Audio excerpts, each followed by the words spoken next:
Well, welcome to another episode of the Scriptural Mormonism podcast. I'm your host, Robert Barlin. In terms of announcements, the big announcement is Barlin is off to America.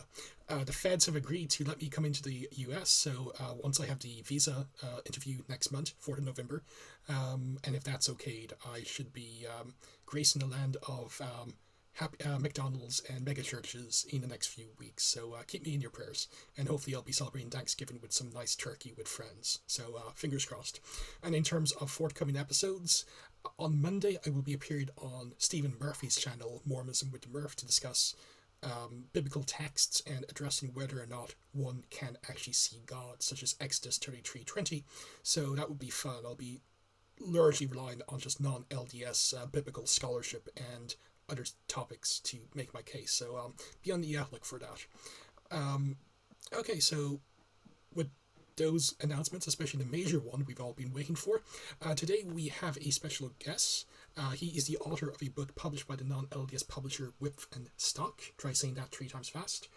It is the book Explaining Mormonism, a Believing Skeptic's Guide to the Latter-day Saint Worldview, by Gregory Stephen Dundas. So, Greg, thank you for coming on to the podcast. I greatly appreciate it. Well, it's a privilege. Thank you for the invitation. So before we kind of discuss why you wrote the book and some of the contents thereof, maybe if you were to give like a brief biographical sketch of who you are, what's your scholarly interests, and what you did for work until your retirement, and your history with the church as well. Have you always been a Latter Day Saint and so forth? So Sure. Um, yeah, and I think in this case in particular, my background is fairly relevant to the book itself, because it really has a lot to do with how I wrote the book and how the book came to be.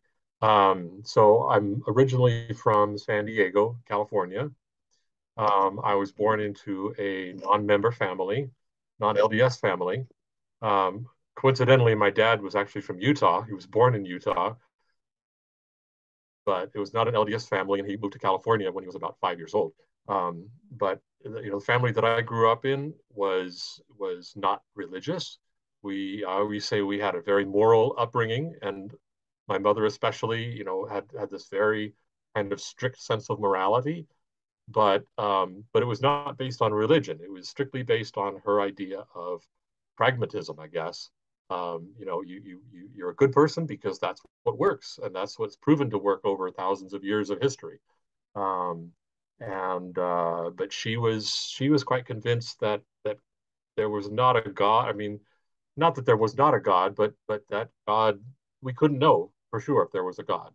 Um, and so it's just a matter of a private opinion that you should more or less keep to yourself. But we would discuss things like that, my sister and my mother and I, and uh,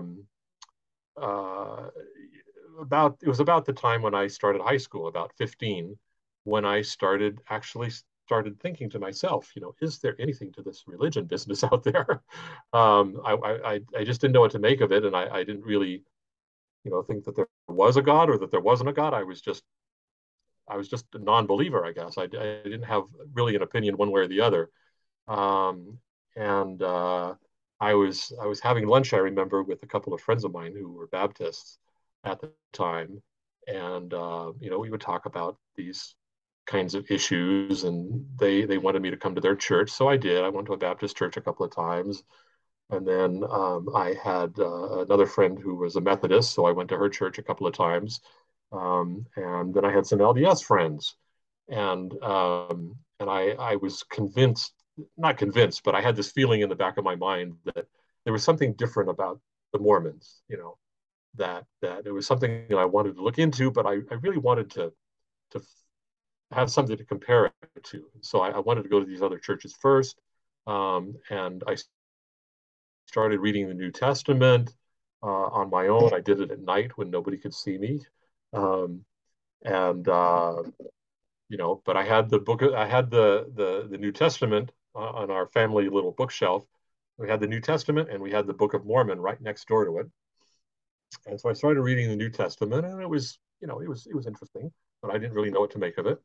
Um, and eventually, I approached my LDS friends and said, I'd like to know a little bit more about your beliefs. And he said, sure, we can do that. And we can even invite the missionaries over. And I said, no, no, no, no, I just want to talk to you. Um, but so we did. We had this nice discussion, and they tried to convince me of certain things, or try to persuade me of certain things, and but I was skeptical. Not a hard nosed skeptic, but I just I wanted to be convinced by something concrete, some concrete evidence. And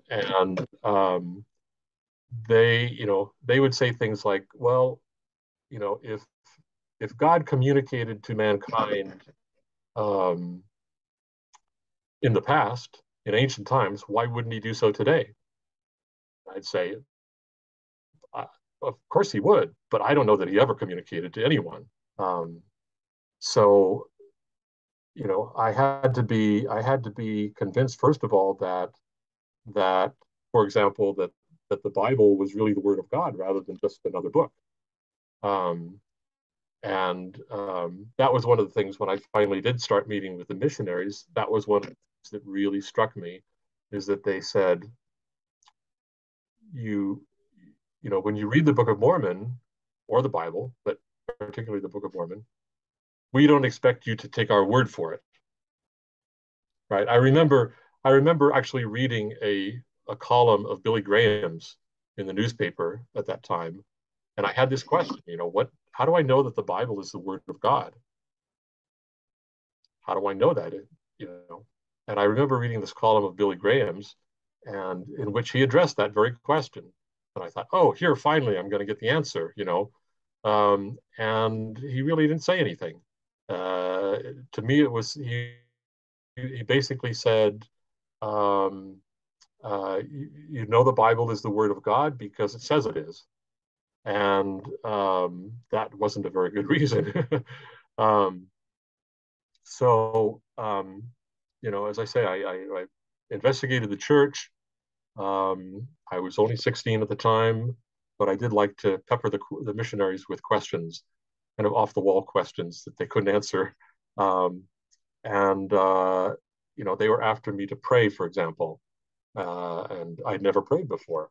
I didn't feel like praying because I didn't know that I was actually talking to anyone except myself. Um, but they said, if you really want a testimony, you have to pray. Um, so I made an attempt to actually pray in some sense. And I, but as I say, what really struck me was they said, we don't expect you to take our word for it, or the word of your friends or anyone else. If you want to know if the Bible is the word of God, there's only one source for you to go to, which is God. You've got to go to Him directly, um, and that made a lot of sense to me. So I went through the discussions. I went through the word of wisdom. They taught me about the word of wisdom, which was no problem.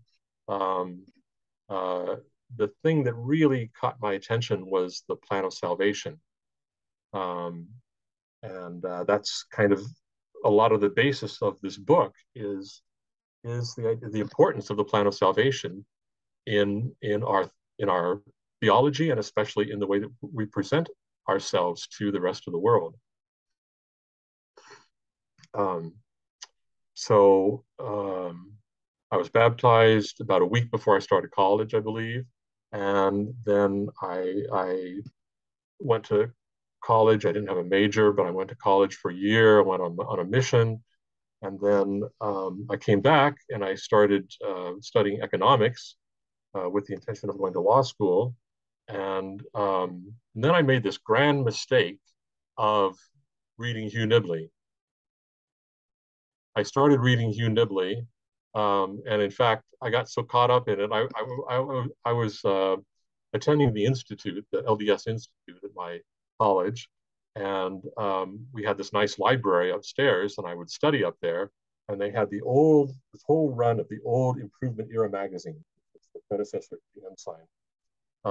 And Hugh Nibley had published a lot of his books in serial form in that magazine before they were published as books. And so I was sitting up there reading these old Hugh Nibley articles instead of studying for my classes.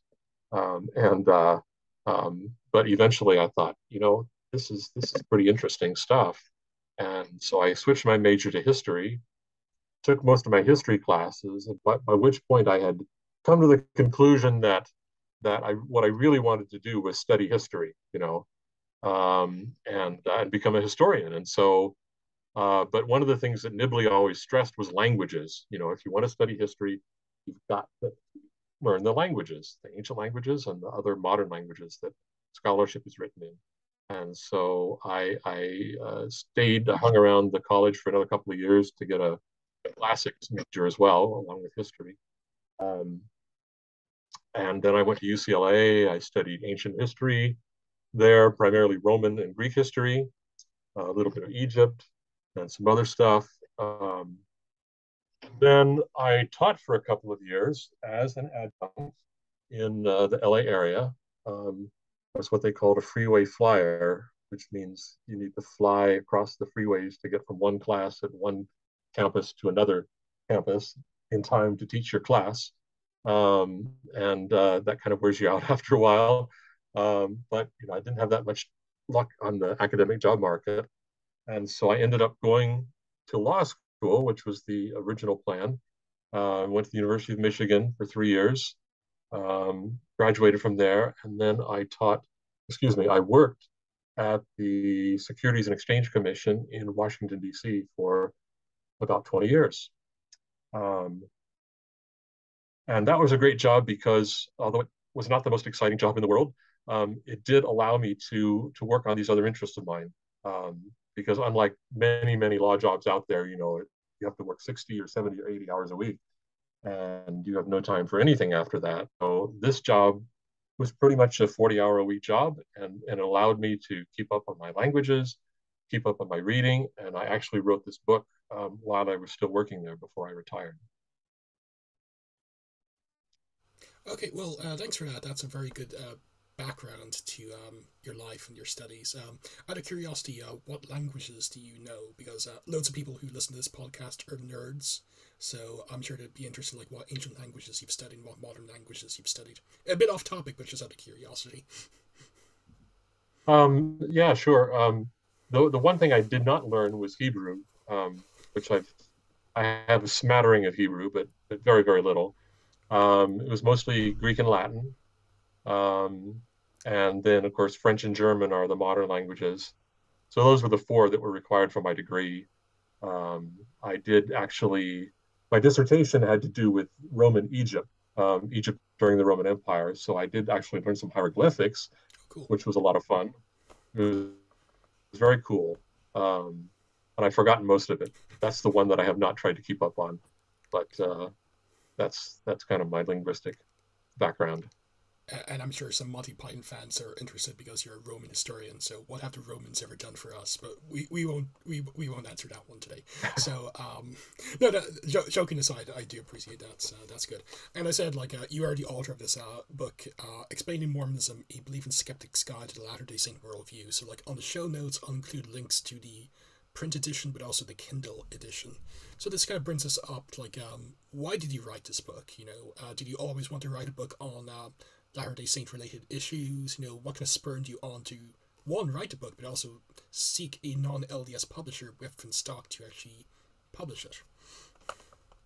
Well, I had this idea in mind that I wanted to present the Mormon message, so to speak, in a way that would make sense to outsiders, and hopefully it would interest insiders as well. Um, so I was trying to write for both audiences at the same time, but one of the main ideas that I had was to write kind of as an outsider. Now, obviously, I am an insider. I am a member of the church, but I have this kind of semi-skeptical viewpoint, and part of that means that I always tend to think about how something would look or sound to people on the outside, um, and and I have this sense of LDS authors tend to write for LDS audiences, and we write books in such a way that there's nothing wrong with it, of course, that's perfectly fine. But I think we write books in a way that makes them very inaccessible to everyone else. If you pick up if you pick up a typical book on Catholicism, for example, it's going to make a little more sense to anybody who picks it up. If you pick up a typical book on Mormon theology, it's kind of written in this style that really only makes sense to members of the church. And so I was trying to kind of bridge that gap, that insider outsider gap, and write something that would approach the LDS thought. I always like to talk about worldviews rather than theology or doctrine or something which seems too formal, but just explain where the Mormons are coming from, what Latter-day Saints actually, how they see the world, um, for non-members. And we do that pretty well at a scholarly level. You can do a bunch of books by Oxford University Press and Illinois University, I guess. It does a lot of church history, and those are written from a fairly neutral, sort of scholarly perspective. But I wasn't trying to write a book as a scholar per se, but just as a general book that was for an educated audience, but not necessarily anybody that had a scholarly background. Um, um, I was basically trying to address what I see as two major disconnects between what we talk a lot about missionary work, and we want people to know what we believe, but I think there's two major disconnects in that link between us and insiders and outsiders, so to speak. Um, One is that we have a fairly complex theology, right? It isn't just a matter of Christ died for your sins, and so believe in Christ. There's a lot more to it than that. Um, and so, most people just hear little bits and pieces of what we believe, and they don't make much sense. I have a quotation in the book from Jan Ships, who, of course, was a non-LDS scholar of Mormonism, in which he says, if Mormonism is very complex. If you hear just a little bit about it, it seems weird. It seems very, not just strange, but weird. But on the other hand, if you see it in its totality, it actually makes quite a bit of sense. And so that was one of the goals here, was to try to uh, present at least the core beliefs um, in its totality, in a holistic perspective, right? To try to communicate to people, where are we coming from? Not just a few little beliefs of, this or that or the other, but actually what it is that we're trying to say. What is the essence of what we're trying to say to people, of our message? The other disconnect, as I see it, is that we tend to write from a very Christian perspective. And of course, we are Christian. I'm certainly not disputing that. But what I mean is that we tend to present ourselves and think of our theology in sort of traditional Protestant evangelical terms. And and and we've kind of forgotten that there are a lot of people in the world today who are not Christians, right? And I'm not talking people that are not religious at all. And of course, this is where my background comes in. This is I kind of see myself as one of these nuns. The word nun today, Nones. The nuns are the people that have no specific commitment to any religion, any church. Um, they may or may not have been raised in a church, but they haven't continued in any tradition that they were raised in.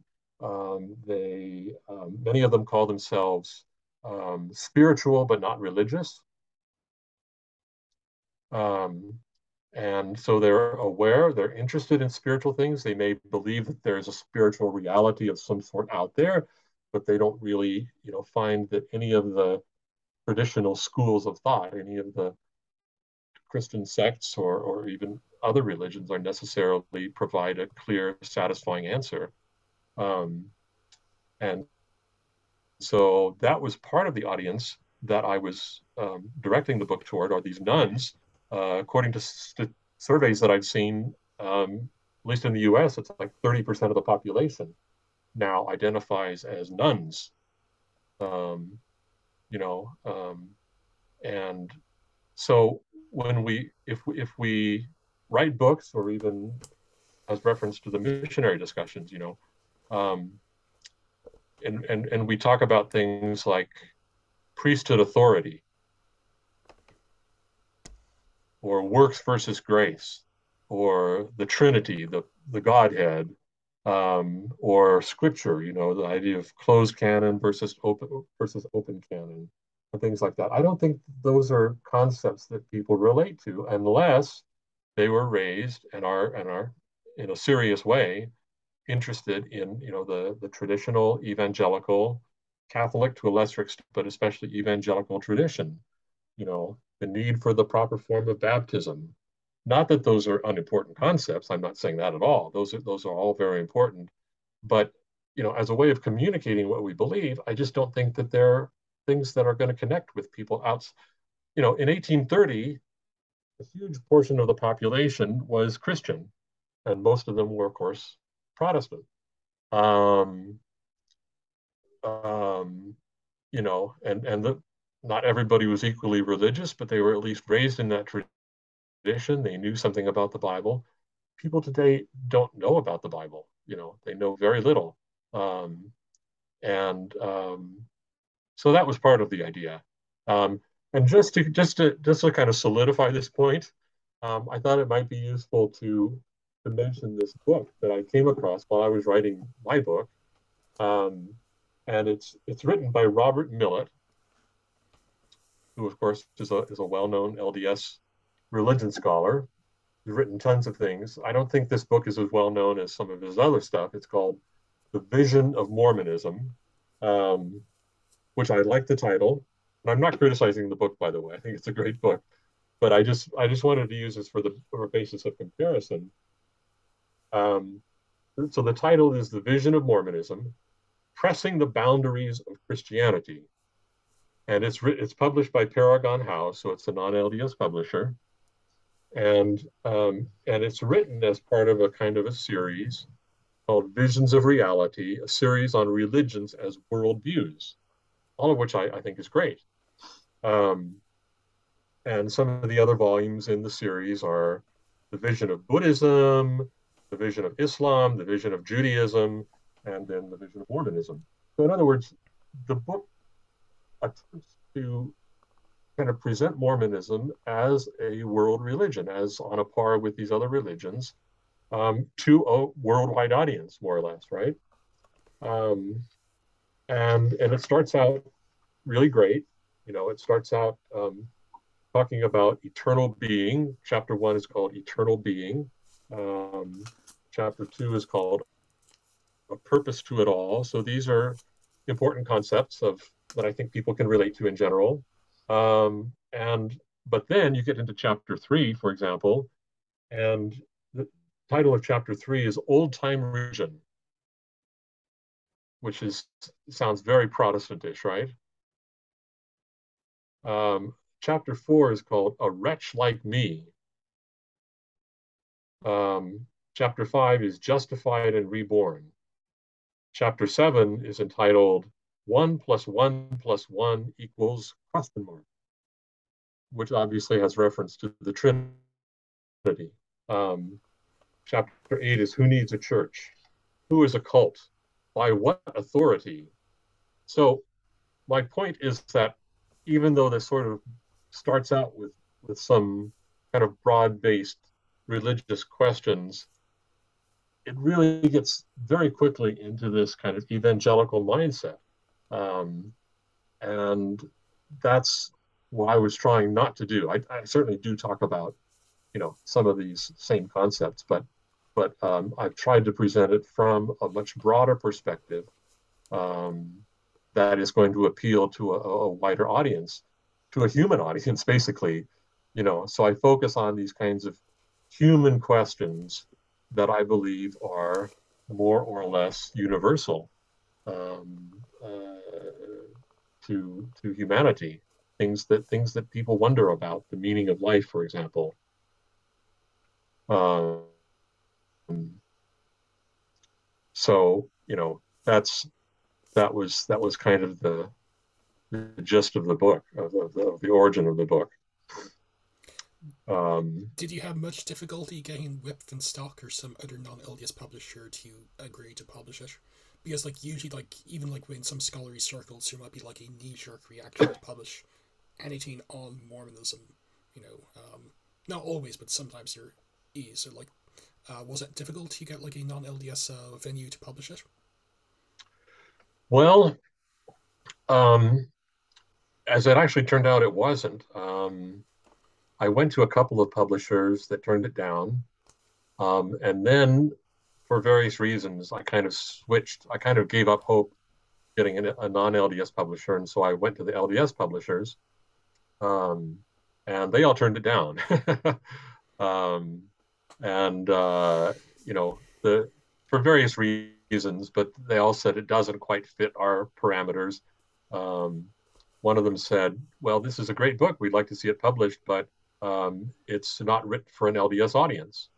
Um, and that's our readership is strictly LDS, and I was kind of taken aback because, that's like saying, see, if you read C.S. Lewis, his Mere Christianity, for example, um, and say, well, that's written. He's making an argument why people should believe in Christianity.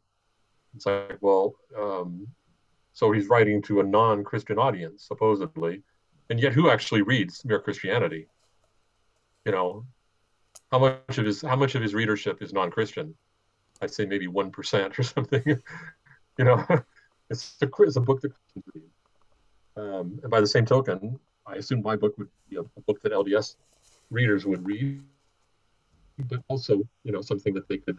The way I thought of it was, you know, you could something you could give to your Uncle Joe, who was inactive or not a member, and say, here, this is what we actually believe. And then I finally did, think about Woodford Stock. I was actually recommended them by a member of the BYU faculty, John Gee.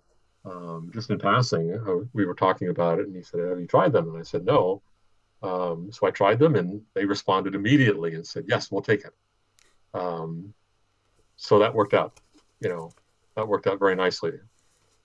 That's good. And for what it's worth, like as someone who's actually read the book, you've succeeded because I would feel very comfortable giving this like a non-LDS friend or investigator. It's like you recognize the church, but it's not like pro or con. It's like this is just what the church is.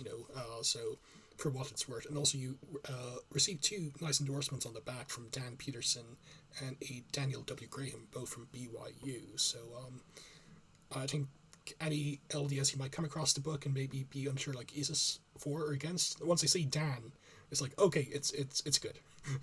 But I also like what you said about like the importance of say worldviews and looking at the either regardless of the theology, like looking at it as a whole.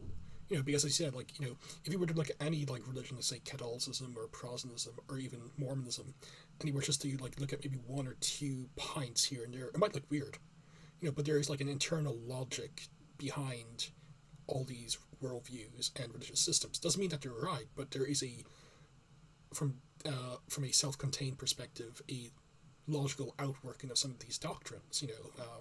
So I like the importance of like looking at the worldview and not simply going down like Now that's debate with the Protestants or Calvinists about forensic justification, and that's debate with the Catholics about the bodily assumption of Mary. Important topics because they deal with epistemology and so forth. But when it comes to say books like that, I prefer the route you went down than Millet.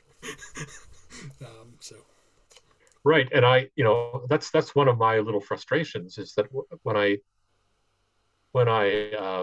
if I want to read a book on Hinduism or something, it's very difficult. You pick up a traditional introduction to Hinduism, and it just kind of goes through these standard doctrines, if you will, for lack of a better word, rather than what I want to understand is really, what not just the importance of this or that doctrine, but actually what is it that makes up Hinduism, in yeah, terms of their worldview. That's the best word that I can come up with. yeah, not just the How do they what, see the yeah, just world not that the is different from yeah, exactly. Yeah, I know this is what you believe, but like why and what's the internal consistency and exactly? the the hermeneutic or the interpretive lens you are, if you will, through which you're looking at all the evidence. So and someone who was involved in you have a JD and stuff like that. Like you can have very two intelligent people at like a log, some kind of forensic case, and come to different conclusions because of assumptions and worldview. So, you know, um, but like I also like what you said about like if you were to like look at like say the church, Mormonism, you know, it can seem pretty weird. Like even someone who's like pretty who Jan Ships, I think we can all agree. For someone who's not LDS, she's written some very good books on the church, and she has a lot of intellectual honesty and integrity. I don't think anyone would ever call her like an anti-Mormon villain. If someone like her can say like initially kind of seemed a little weird, I think that says a lot.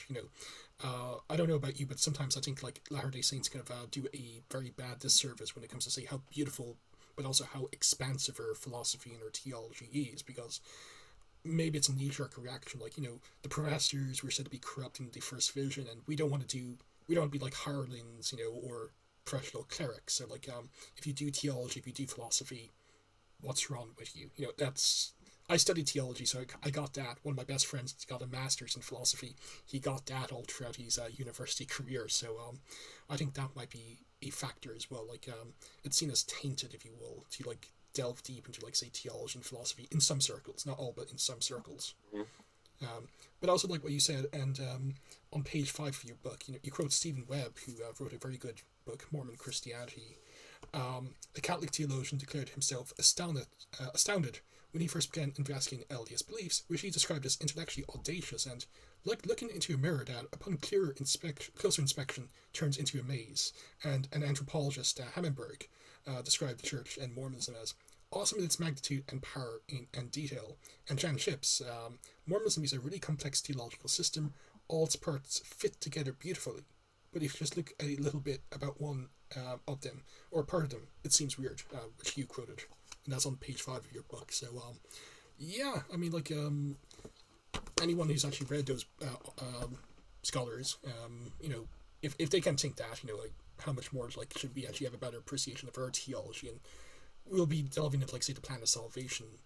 But, like, I'm sure you would agree with me, if you were to appreciate the Mormon worldview and Mormonism as a whole, there's a great internal logic, but it's also a very beautiful system that helps ground people when it comes to, say, theodicy or the problem of evil and many other topics as well. So, Mhm. And I also quote the French philosopher Simone Weil, where she says, um, if you look at if you have a lantern or a flashlight, um, and you want to see how powerful the light is, you don't stare at the light itself. You don't stare at the source of the light. You look at how well it illuminates the environment, right? And by the same token, she says a religion or a philosophy, the way you judge how valuable a particular religion or philosophy is is by looking at how well it illuminates the world and the meaning of the world. And that was kind of where I was coming from. It's like, well, we can argue about whether you believe God exists or not, but let's at least look at what we're trying to say as Latter-day Saints and look at how well it illuminates and explains the world, how much insight it gives you into the meaning of the world and what's going on around us. That's well said. So, I think like we've agreed that the bulk of this, the rest of this interview will be focusing largely on the couple of chapters you have addressing what we would call in our nomenclature the plan of salvation, like pre-mortality, mortality, exaltation, and the hereafter. Um, and of course, like this is like a you could tell like this was something like you were very passionate about in your writing. Not like it was emotional or erratic, but like you could tell like this was very important to you. You know, in a very calm scholarly sense, of course. You know, so maybe before we kind of delve into like any of the specifics you want to talk about, what do you think like to use the technical term soteriology, the theology of salvation, and anthropology, the nature of man, or you know the plan of salvation that kind of encompasses it in LDS nomenclature. Why do you think that's so important for like LDS and non-LDS to have like a good understanding of? Um, well, again, I think it has a lot to do with this question of meaning. You know that salvation is not just the traditional kind of conventional idea of salvation, and in my perception anyway, is kind of mechanical. It's basically God tells us that we whatever your theology is, either you must have faith, you must confess His name, or in a more works oriented kind of thing, you have to live your life in a certain way, and if you do that, then you'll be saved, right? Um, and again, that kind of viewpoint never clicked with me at all when I was a teenager, and I just thought, whatever. To me, it sounds very mechanical. It sounds like too much like just reward and punishment. If you're a good little boy or a good little girl, then you'll be saved. If you're not, then you'll be damned for eternity. And it doesn't really explain very much about, and I hope I'm not totally misrepresenting traditional Christian viewpoints, but that's the way it struck me anyway. Um, and for me, um, and for me personally, and also in the book, um, what is so impressive about Mormonism is not only does it hang together very logically, I think, but it addresses in a very clear-cut sense um, these fundamental human questions. And by that, I mean questions like, does God exist? Is there a God? Of course, a lot of religions will answer that one. But then you go on from that. Well, what is God actually like? Um, More importantly, what is the meaning and purpose of our lives? Is there an actual purpose to our being here? Um, and that again is where I feel like the plan of salvation is a great treasure. And as someone who is a convert, a Mormon convert, I feel like a lot of church members, especially people born in the church, don't entirely appreciate the treasure of what we have. Um, it's something, if you're born with it, you just kind of take it for granted, right? It's the way the world is. I believe it. I still believe it. And I remember hearing this institute teacher back when I was in college or after college, and he said that he was a smart guy, but he said I never realized until some advanced age, I forget it was 18 or whatever. He said I never really realized other people in the world didn't believe what I believed. And I remember at the time I was already a convert by then, but I thought, what? What does he mean by that? That's a very strange thing to say. Um, that he was hardly aware that this was just not just a common understanding of the world. Um, and so again, I feel like we need to, and part of the intent of the book was to maybe nudge people's thinking a little bit in this direction of the importance of really understanding the implications of the plan of salvation and, as I say, the treasure of what we have here that other people don't have, right? So, for example, um,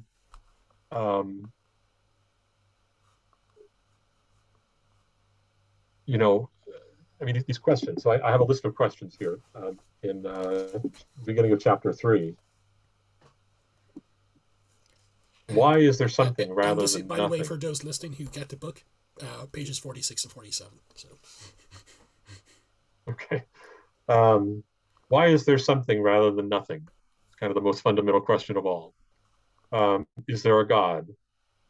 If so, did he or she or it create me?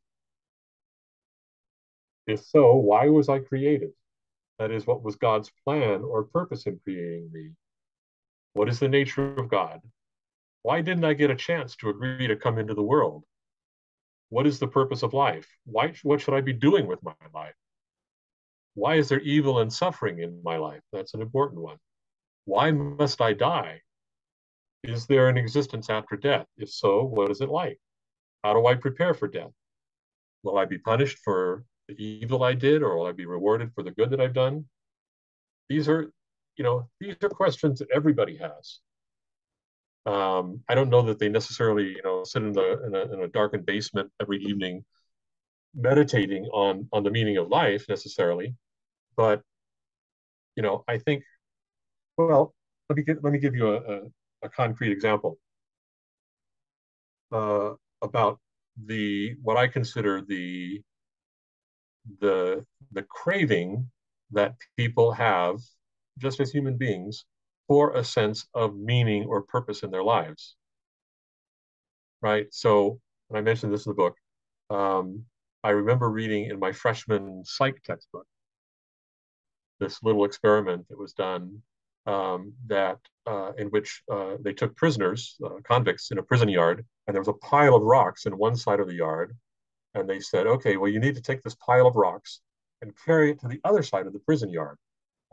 So they did. They carried the rocks over there, and as soon as they got over there, they said, "Oh, no, no, no, no, no! Actually, we made a mistake. We want them back over here." So grumbling, they carried the rocks back over to the first side. And then they said, no, no, no, actually, we like them over there. So then, they really grumbled and carried them back to the other side. And then they said, no, actually, we want them back on the first side. At which point they just refused to do it anymore, right? And for the obvious reason, it was an action, a totally meaningless activity that they were engaged in without any rational purpose whatsoever. And there's a great quotation. This is on page 48, I believe, of the book, which I love, from Dostoevsky, in which he says, "The thought once occurred to me that if one wanted to crush and destroy a man entirely, to mete out to him the most terrible punishment, one at which the most fearsome murderer would tremble, shrinking from it in advance, all one would have to do would be to make him do work that was completely and utterly devoid of usefulness and meaning."